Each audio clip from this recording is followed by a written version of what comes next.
All right. So here again, we're supposed to use the simplex method to solve this. So what we need to do is we need to rewrite this with the slack variables.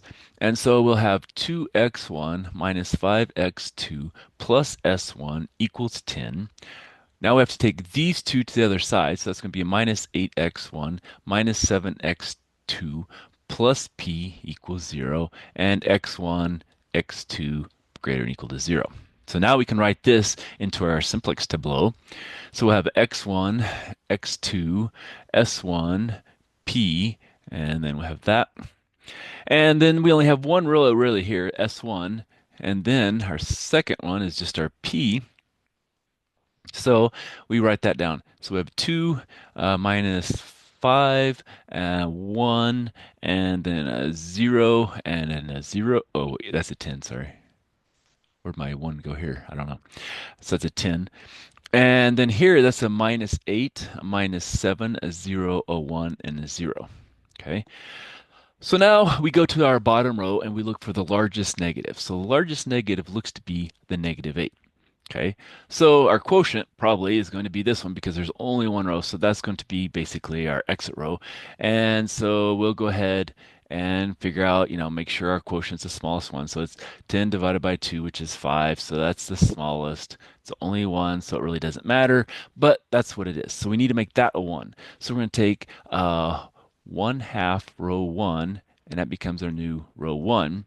And while we're here, let's take 4 times row 1 plus row 2, and that's our new row 2. So we'll do 2 steps in one.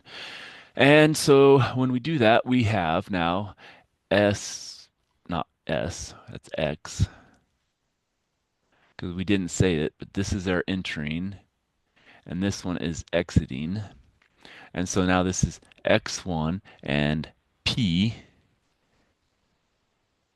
And again, I'm just going to kind of go down the column here. So that's going to be a 1. And divided by 2, that's a minus 5/2. That's a 1/2. That's a 0. And that's a 5. And so this one's going to be 4 times that's going to be 0. 4 times that's going to be negative 20 plus that is going to be negative 27. And then 4 times that's going to be a 4. And that's going to be a 1. And that's going to be a 40. All right. So now we look down here again. Which one's the biggest negative? That one is. But notice we're not circling this time, we're squaring because we have a negative here. If we have a 0 or a negative, we can't go anymore. We stop. And so that means because there's nowhere to go, this has no optimal solution. And that means we're done. We don't have to go any further. And so that would be the solution to this one. Now, again, that only happens when the value here is either a 0 or a negative, and we can't do anything. And so then we would stop. Okay, so let's stop there and we'll come back for another one.